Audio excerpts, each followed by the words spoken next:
So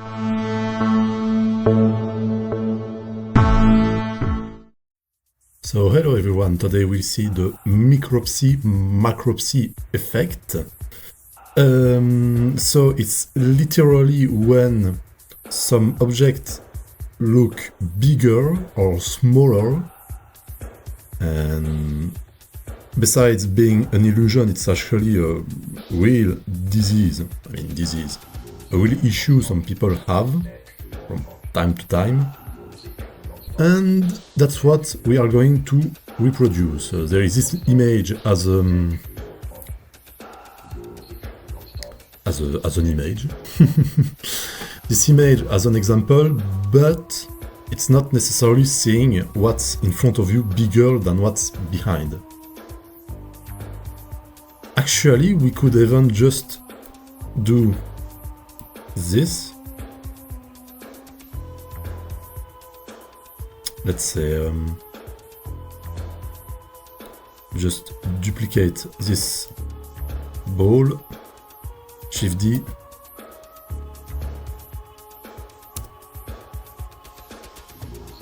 move it with G, deactivate that.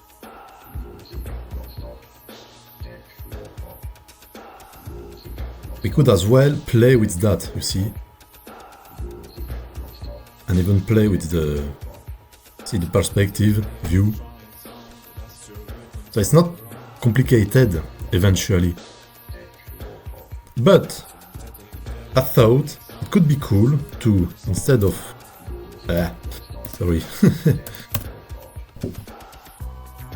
to 0.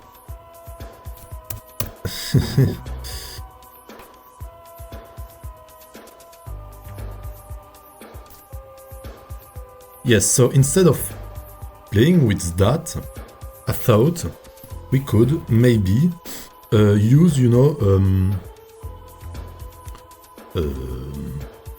a glass shader to distort what's behind it.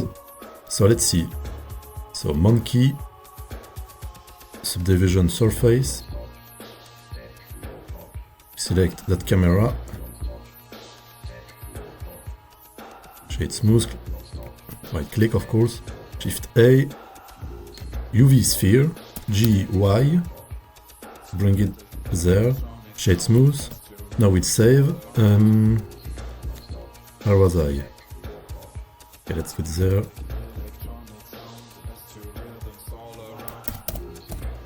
Micropsy and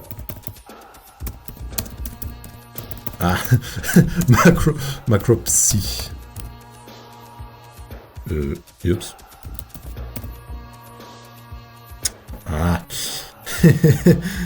Sorry. There you go. So, shader, of course, with lights, it would be better.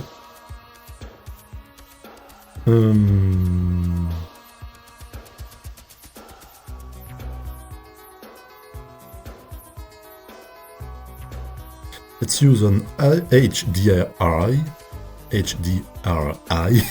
sorry. So go there, shader editor, world, background, not the sky texture, Shift A, environment texture, put that there, open. I have mine, which is there. The field, so we have a good lightning, as you can see. Okay, let's keep this one. Let's put maybe a little yellow, which is more like a green.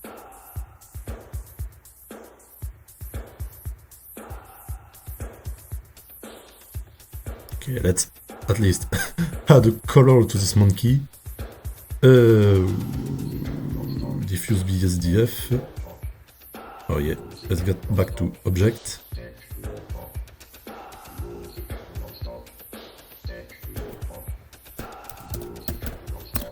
Noise texture.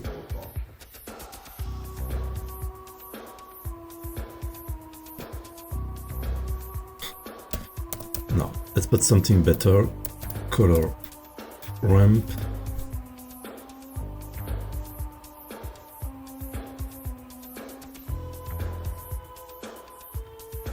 Yeah, so that we see at least some detail.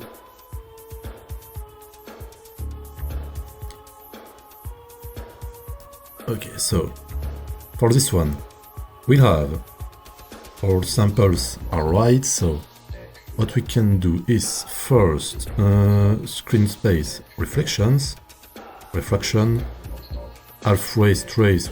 I don't know if we need it, I'll see that later. So new, glass. Now we have a kind of frosted glass.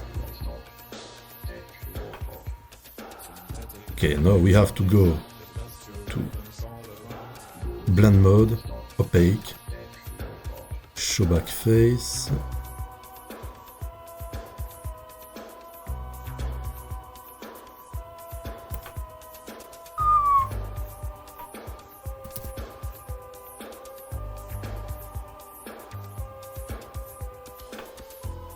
It's probably alpha hashed, isn't it?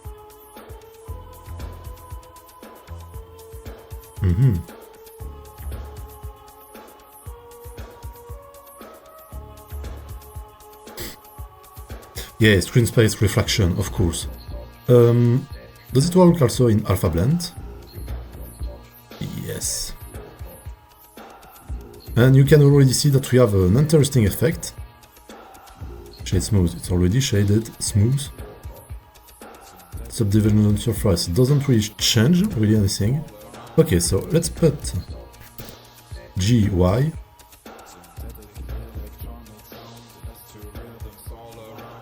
And we have something which is, okay, let's say it's not the best perfect, the best effect ever, but I tried doing it in Eevee. So you see that with the sphere, it's completely, hopla. It's completely diffused everywhere.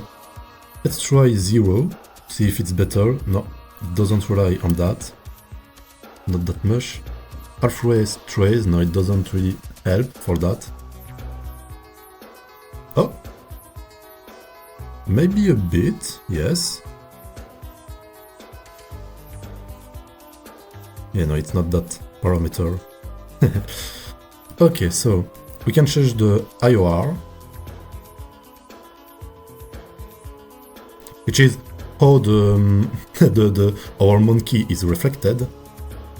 So you see that the higher we put it,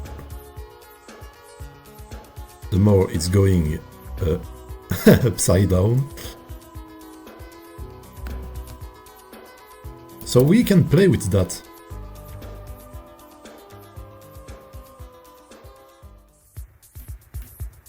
So let's select our camera. I don't want to see what's around. Let's take our Suzanne. Let's duplicate this one, put it.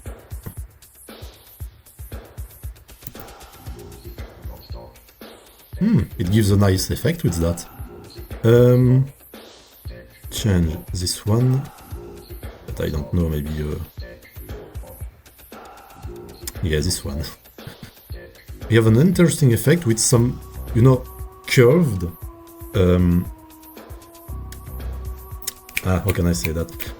Where the space is really curved, and we can play with both. We could actually play with the focal length, and at the same time the sphere. So just by changing the axis at all, we can have some pretty good effect. Okay, there is some limits, it seems. Oh, thickness. Okay. So I guess we have to play with this. Also, yes, we have to also move the monkey if we want our effects to be to be efficient, but it's not bad. Yeah, or doing something like, you know, in JAWS, like putting it forward this way and then taking it like that, you see? Look the difference. Up. And now we have another distortion. So yeah, I think it will be it for this video. Tell me what's your thought about it, and I'll see you in the next video.